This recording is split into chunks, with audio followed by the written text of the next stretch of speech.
Hey, Vivian. Hi, who's saying hi? Kimberly Bruno. Can you see me? Hey, Kim. Hey, how you doing? I'm good. How are you? I'm good. When I saw your name, I'm like, I have to make sure I make this meeting. Oh, that's nice.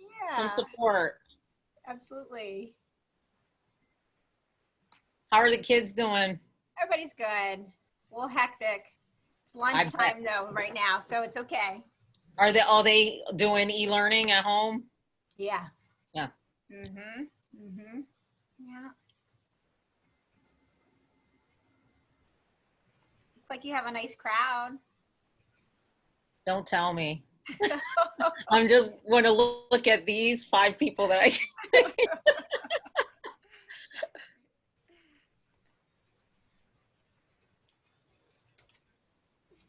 Is Dan Garcia in yet? Because he was going to heckle me and I told him I'd have him thrown out. I don't see him yet. Nope, I don't see that name. Okay.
Good afternoon and welcome everyone.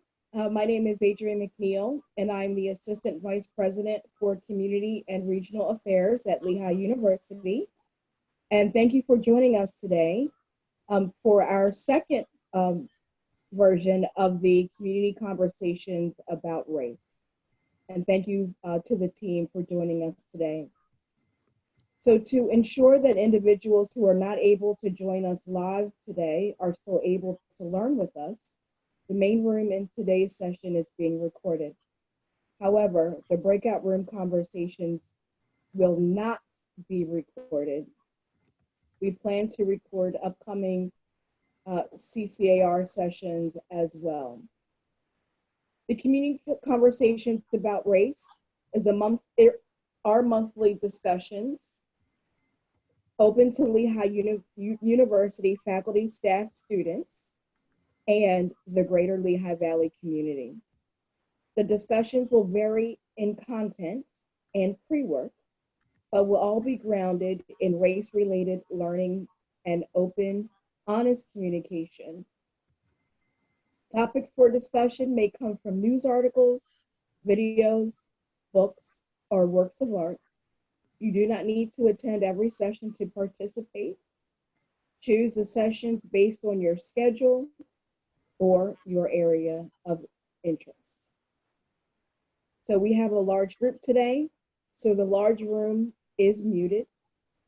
If you have any questions, comments, or experiencing technical issues, please add a message to the chat and someone from the CCAR team will assist you.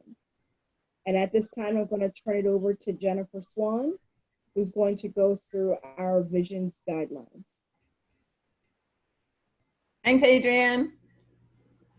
It's so good to see everyone as we are isolated in our little cocoons all over the city and the valley.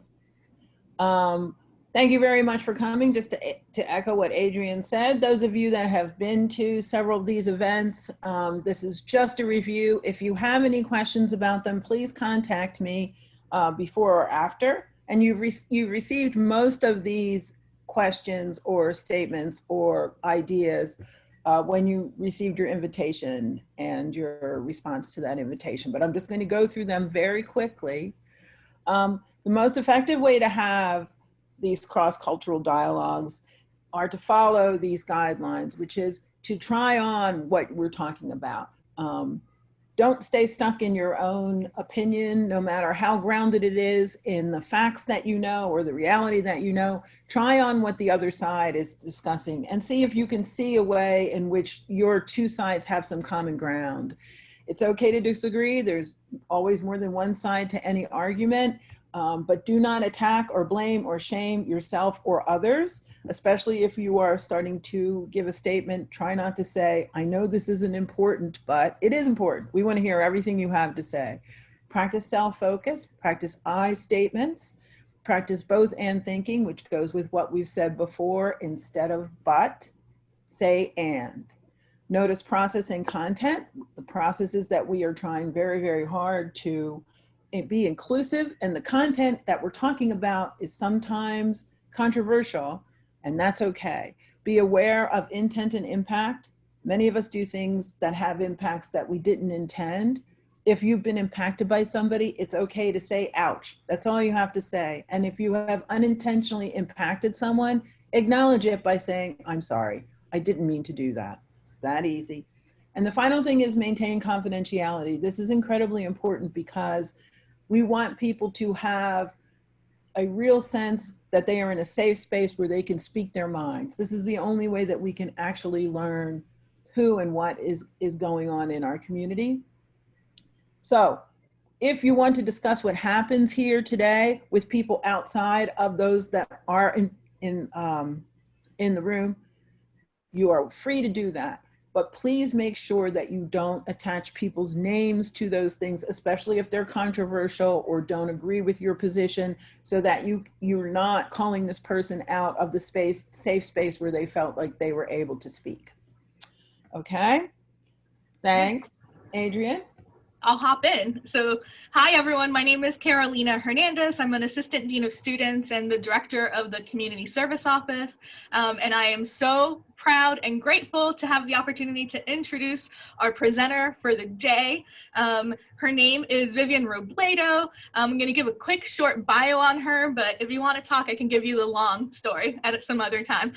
Vivian is the Director of Student Services and Minority Affairs for the Bethlehem Area School District. Previously, she served as a Supervisor of Student and Community Engagement for the district, as well as serving as a guidance counselor, elementary school assistant principal, high school assistant principal, and principal for the district's alternative school. Vivian has also worked as an HIV and AIDS counselor with the City of Bethlehem Health Bureau and as an admissions counselor, Latino school liaison for East Stroudsburg University. She received her undergrad from East Stroudsburg, her master's degree from New York University, her principal certification from Indiana University of Pennsylvania, and is literally weeks away from finishing her doctoral journey at East Stroudsburg University. Can't wait to call her Dr. Robledo. Vivian was born and raised in Bethlehem. She's the first generation of her family to be born off the mainland of Puerto Rico. She has two awesome sons who were both built by the incredible Bethlehem Area School District. Her lived experience has cultivated her passion for the pursuit of equitable and equal access to educational opportunities for students, especially those most marginalized. So I'm going to kick it off to Vivian. Thank you, Carolina. Thank you to the CCAR Committee for inviting me to speak today. And literally, this will be a conversation. I'm not going to spend a lot of time on statistics and things like that because we all have Google. We all can find that stuff, and the importance is in the conversation. And literally, it couldn't be more important than what has been happening in our communities with the impact of COVID in our communities of color and the deaths of so many Black people, Black men, women across our country. So this conversation is important in that vein, and also in the fact that our current president is calling it un-American to have these conversations. It couldn't be more American than to tell the story of people who born and raised here in the US. So we're gonna have a conversation about seeing ourselves in the room where it happens. And the reason why I picked that, other than loving Lin-Manuel and that whole song, but it has not and continues not to be where people of color see themselves. They do not see themselves in the room making decisions. They do not see themselves as teachers, as principals, and I was one of those people. So I'm going to spend just a brief bit of time talking about myself, other than what Carolina already said, but my journey to school counseling really didn't happen in a straight line. I was one of those students that did not see herself in the classroom, although my aunt will say growing up, I often said I wanted to be a teacher. But once I really got into school, Southside schools was one thing. So when I went to Dunnigan, when I went to Brockle, yes, I'm of both. I saw a lot of people that looked like me, a lot of students. There were a few teachers. I had a Black teacher at Dunnigan who, till today, she retired, has said that all I did was talk. So I was born to have conversations, that I spent my time talking.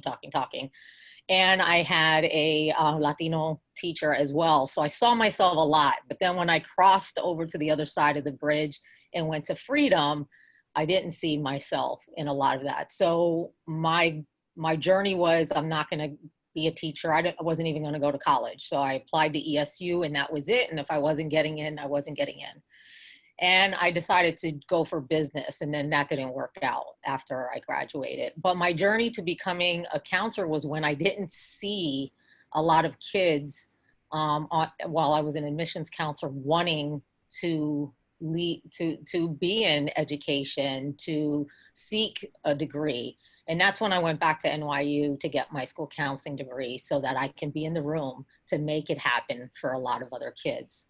So I felt that that was important to start off, because this discussion about implicit bias and microaggressions and how that impacts the future teacher pool is extremely, extremely important, and we all have a role in that. So another thing that our president mentioned was critical race theory specifically, and it's important that we understand that theoretical framework, because it does examine the impact of race and racism and that power structure that it has in all parts of society. So when we're looking at white supremacy culture, then that makes people uncomfortable, but that's what we're here for, to be uncomfortable and grow. So quick data points. Black preschool children are 3.6 times more likely to receive one or more out of school suspension. That preschool, it's not even it's not even mandated yet, and kids are being suspended from school as preschoolers. School discipline all around is an issue for Black and brown students. It's very subjective. So they're already getting that feeling of being pushed out of school, and the prison, the pipeline begins. And there are a lot of studies that show that teachers have lower expectations of Black and brown students, and that's confirmed by a lot of different works. And it's not only in how they express themselves to kids, but the work that they assign to kids. And quickly, again, some cases. We know about Plessy versus Ferguson, started the whole separate but equal. And then we had Brown versus Board of Education, where separate was not okay. And this is where critical race theory comes in again, because there's one tenet that speaks to whites as a beneficiary to racial remedies. So when you look at that case, really the benefits had to help white Americans as well for it to have been pushed through.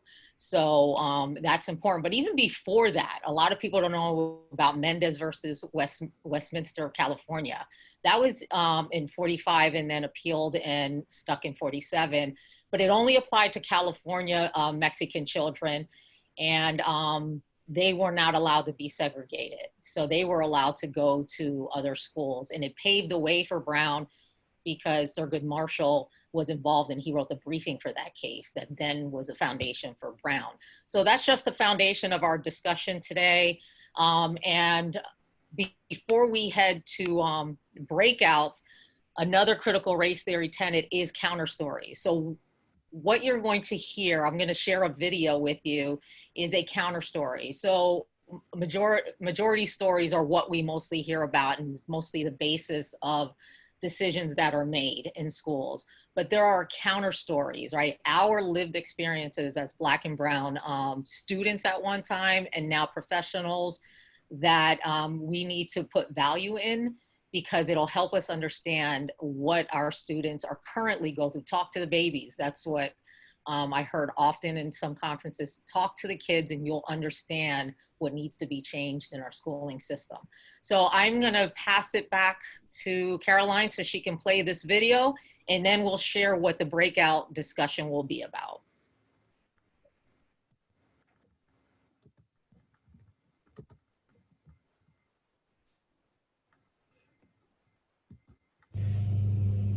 I think the year that I started 7th grade is when I became most aware of my race being a thing. I spent my elementary school years in a school that was a lot more diverse. So there was a lot of Latinos, there was a lot of African Americans, and so it really wasn't a thing. There was so many other students that looked like me and acted like me and spoke like me, came from the same background as me. But when I started the 7th grade, my family moved to a neighborhood that was a lot less diverse, and so I was attending a school that was a lot less diverse. And so I didn't necessarily have overtly negative experiences as far as being called names or being bullied or anything like that. But I did find myself kind of turning into a chameleon of sorts. When I was around my white friends, I tried not to act too Puerto Rican or too quote unquote ghetto. And then when I was around my family or my Hispanic or African American friends, I tried not to act too white. And so it kind of caused a little back and forth in me, having a little bit of identity issues. And so it was kind of difficult finding my way and discovering who I really was. And I didn't really necessarily remember having a teacher that looked like me necessarily. I do recall that there were teachers in the building, maybe one or two, who were Latino, but they weren't necessarily my teachers. But I do remember also in the 7th grade, I had a teacher whose last name was a Hispanic last name. And so I started talking with her, and it turns out that she was married to somebody who was Hispanic, and she had children who were half Hispanic. And I just remember being so excited because all the way up until this point, I had never had a teacher who was Hispanic. And so I just remember being so excited because I could relate to her, even though she wasn't Hispanic, but she was in a Hispanic family or had a Hispanic family by marriage and, by her children. So I just remember being excited that I would be able to relate to her. So talking about music or food, it just really allowed me to connect with a teacher in a different way that I had not connected with a teacher in the past or since that time, really. So that's kind of something that really stuck out for me. Thank you. So in that short clip, we heard, or I hope you heard, some hidden messages that were present, that although she had not had any direct or explicit racism or bias towards her, there was definitely some underpinnings that were happening in the school that she was in. A lot of times we call that the hidden curriculum, right? There's a culture at the school, and you find out quickly when you are not part of that culture. And that's, for most Black and brown students, but it also could be LGBTQ, women, females. There's different groups that realize early on that they're not part of that culture and they have to start learning how to navigate. So we hear that in that message. That she didn't directly have any teacher that looked like her, but she found somebody at the school that was married to someone that she was able to connect with. And then third is the representation, the importance of that representation that I think a lot of people take it, they don't realize it. They take it for granted that when everyone looks like you in a school and has the same culture and the same expectation, that it's just the norm. And when you don't have that, how kids connect when they do find somebody. Because I have heard other teachers say, well, I don't know why are they so enthralled with that teacher? Well, they bring something to the school that they are not used to having. So if you can put up the breakout questions, we're gonna move into the breakout. And basically you all will be breaking out into groups and answering the same questions that the lady in the video was answering. And I really need you to focus on your personal lived experience, the skin that you are in, because it's very different based on your race, ethnicity, culture, gender, sexual orientation. This could impact that when you think about these questions. So I need for you to come into that space when you're in your group to answer these two questions. So the first one is about your K-12 experience and thinking back as far as you can about when you first realized what your race, ethnicity, and culture was. And if you're comfortable doing so, then sharing that with the group. And then the second question is that representation and that teacher connection. Did you have a teacher that looked like you, and what did that mean for you? How did it impact you? How did the presence and maybe even the absence of somebody that looked like you? And how about now in your experience? And has that impacted you now in the professional position that you are in? So we'll have you all break out, and in about 15 minutes, we will come back together to debrief and then close this out. So thank you. Thanks, Vivian. We're opening the breakout rooms now.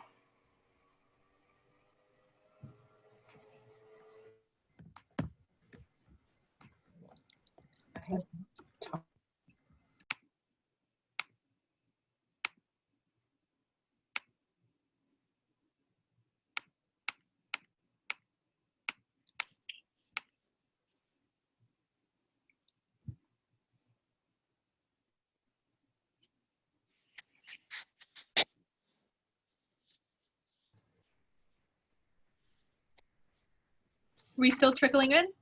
Yep, 121. I think everyone's back. Cool. Well, welcome back, everyone. We're going to pass it off to Vivian. All right. I don't know if I want to show the next video or if I wait to the end for this one. Let's show the next video, and then we'll allow people to share a little bit about their discussion, and then some closing points about, well, what can we do from here, right? All right, Caroline. Is she here? Is she back? Let's hope so. Oh, there she is.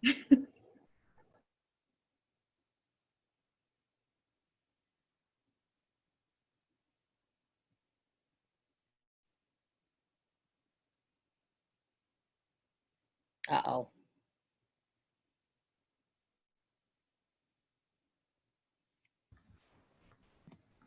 I don't know if it likes the length of the video. Yeah, let's not then, because there's only Okay. 15 minutes, and maybe we could share that with the people who are here, at a later point.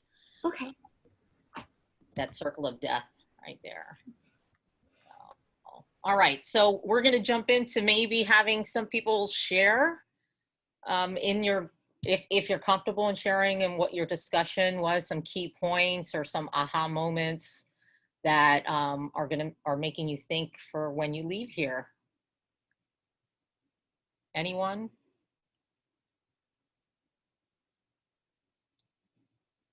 I'll buy Okay, good. it. I'll do it. The silence kills me. Okay.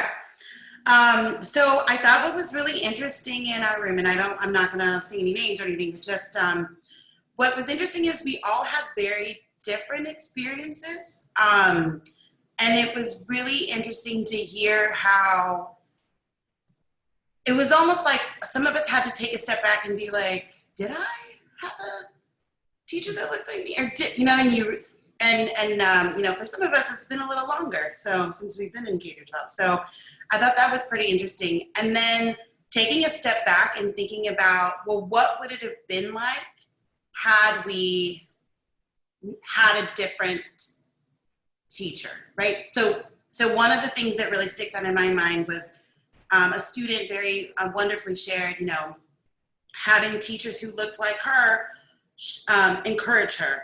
And then it made me think of, well, would that have felt differently if a teacher who didn't look like you said the same thing? And it came back to that shared experience of just not having somebody who knew what your life was like and saying you could do it meant so much more than having somebody who has no idea about your background or doesn't share that experience. Even if they say the same words, it just didn't feel the same way. So I thought that was really impactful and really nice to hear. And I thought it was really powerful. Yeah, definitely. Thank you. I know, Leslie, I'm sorry, Vivian, I just plopped in, but I wanted to share. I had an opportunity, and I didn't share this with my group, but I had an opportunity to teach on the college level at several different institutions. And one of my most favorite experiences was working with a group of students at Penn State University, the Berks campus. And so I worked with first generation students. They were predominantly African-American and Hispanic, and they came from the Philadelphia area. So that first day of walking into the class and having an idea, they didn't really have to explain their story. I just kind of got it, like without needing to say too much. I really just understood. There was just a certain kind of comfort level. And just sharing, I was so super excited to have this experience to finally give back to other people. There have been people that I can point to who look like me and who haven't looked like me in the past, who've lent a helping hand to me, and I was so incredibly grateful. So I wanted to have that opportunity, and I took it at Penn State, and I love those students, and I just made sure to tell them how incredibly bright they are, that the future is theirs, and all those things that I knew growing up that I needed to hear, and how important that would be coming from someone who looked just like that you can do this. Yeah. So. Thank you, Kim. Noel. So in my group, the one thing that was kind of noticeable was like everyone had an aha moment at a different time, where it was like I didn't realize what I was really going through at a different time and a different moment. Some came in like middle school, some came switching high school, some came going to colleges. And the biggest thing is like, as we spoke in our group, it was like people didn't feel as if their voice was equally as important kind of in our group. But as you look at it from like a big picture point of view, one, it's like, it's almost okay to be nervous to come in a setting like this. And to be vulnerable, it happens for everybody. And my other thing was like, your voice is important because everyone has their own experiences. And the biggest thing is like, if you're in a group like this, that means you're willing to make the change to make it a better place. So it's like your voice is even more powerful than someone who's not in a group like this. Wow. Yeah, thank you, for real. Sarah.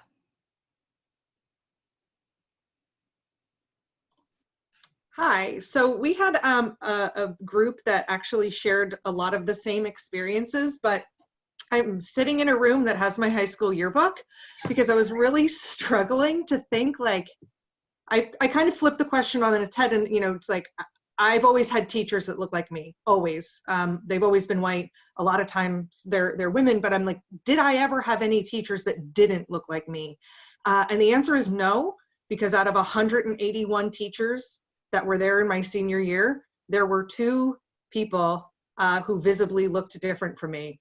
And wow, I kind of thought maybe I just got a bad draw, but there were literally not any. And so we, in our group, talked a little bit about how that might have like impacted where we were recommended to go to college and the conversations that were had about that. And, you know, all of the things that trickle down with curriculum and who's asking questions like, oh, are we talking about this? And so when people bring up historical events and, you know, did you talk about Tulsa and did you talk about Trail of Tears? The answer is no, we didn't. And I'm not misremembering it.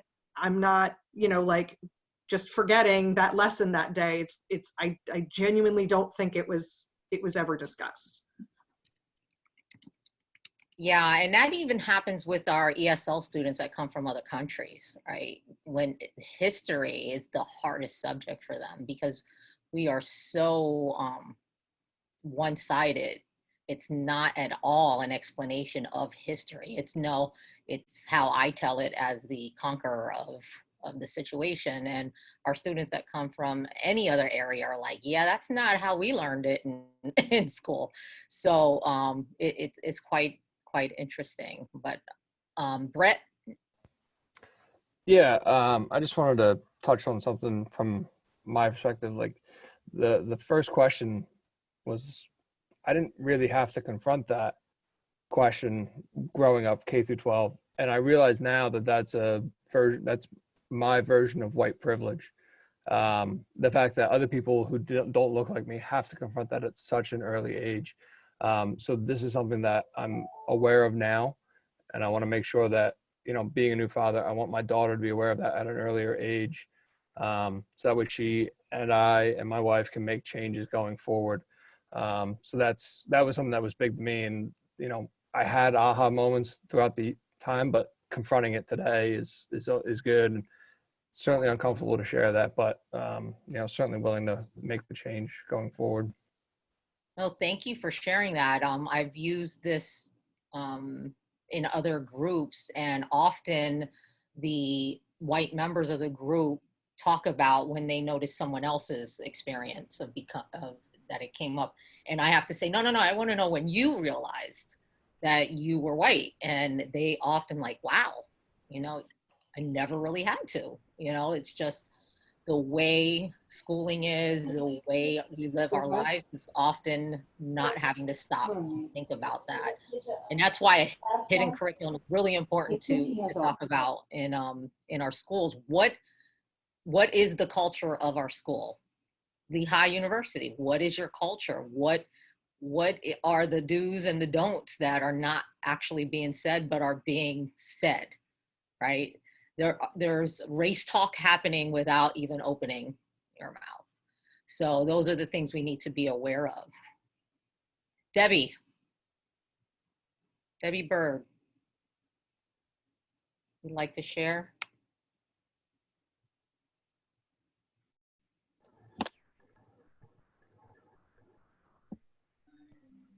Okay, I'm unmuted now, right? Okay. I guess I had muted myself as well as you muting me.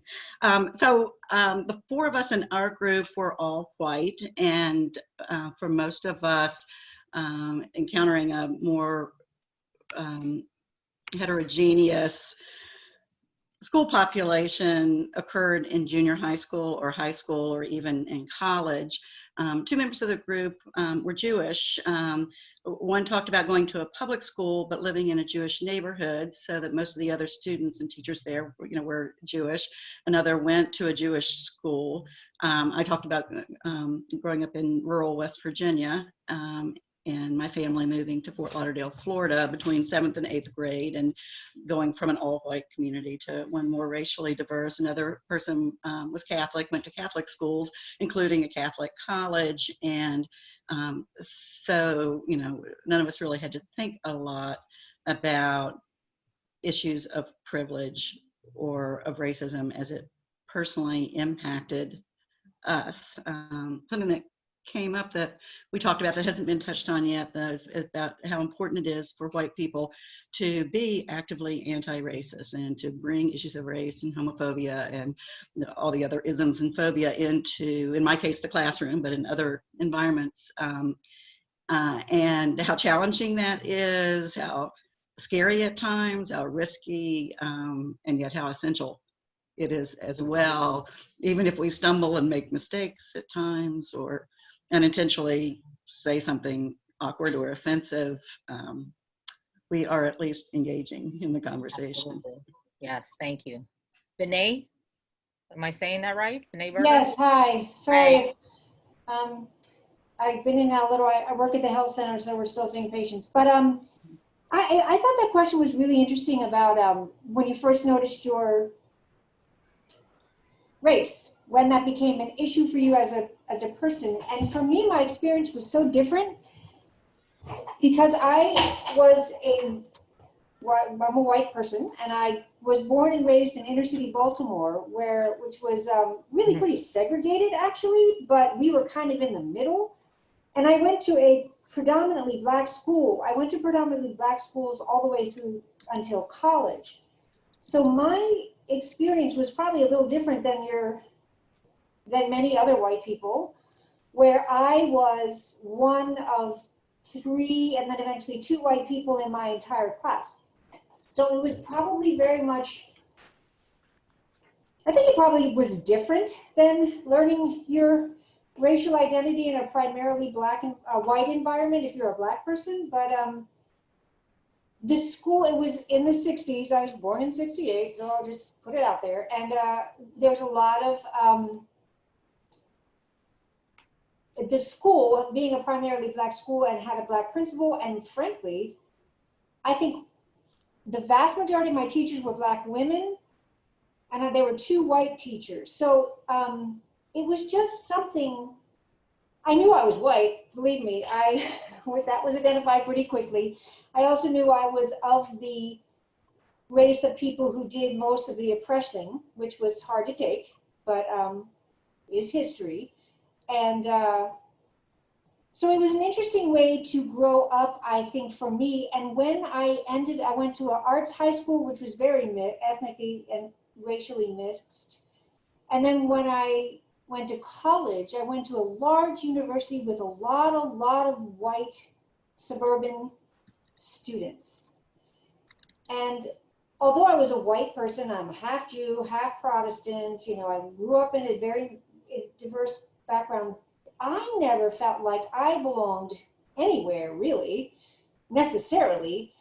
So I just always sort of wondered, and we were very aware of racial issues from a young age because of our school and also because of my parents, thankfully. But I always wondered, as a white person, when you went to a university, especially University of Maryland, College Park, in that time, there were like black fraternities and black fraternities within the black fraternities, and there were Jewish fraternities and Jewish sororities and Korean fraternities and sororities and Chinese and on and on and on.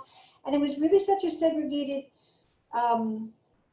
really strictly segregated environment. So I had a really different experience growing up, but I think still being a white person and having that white privilege, even though I was the minority in the group, was really, really significant and something that